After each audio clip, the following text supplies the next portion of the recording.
Hi friends, welcome back to Sakhi. Aditya Urvashi పెళ్లి పీటల మీద కూర్చుంటారు. ఆదిత్య చాలా బాధపడుతూ ఉంటాడు.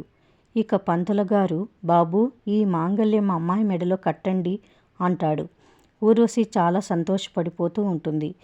ఇక ఆదిత్య ఆ తాళిని అందుకొని ఆ తాళిని చూసి ముభావంగా ఊర్వశి మెడలో తాళి కట్టబోతూ ఉంటాడు.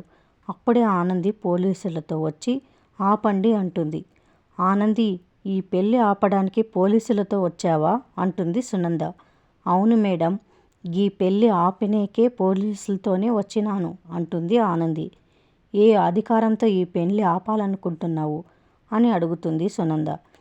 సూర్యబాబు మత్తు పదార్థాల కేసులో తన కారులో మత్తు పదార్థాలు పెట్టిన అమ్మాయి కోసం వెతుకుతున్నాం కదా, గా అమ్మాయి ఎవరో కాదు, ఈ ఊర్వశియే అని చెప్తుంది ఆనంది. దాంతో ఒక్కసారిగా షాక్ అవుతుంది సునంద. మత్తు పదార్థాలు పెట్టిన ఫింగర్ ప్రింట్స్ ఏవైతే ఉన్నాయో అవి ఊర్వశి ఫింగర్ ప్రింట్స్తో మ్యాచ్ అయ్యాయి అని ఆనంది చెప్తుంది. ఇది విన్న ఊర్వశి షాకే చూస్తుంది. మరిన్ని అప్డేట్స్ కోసం ప్లీజ్ సబ్స్క్రైబ్ చేయండి. Thanks for watching.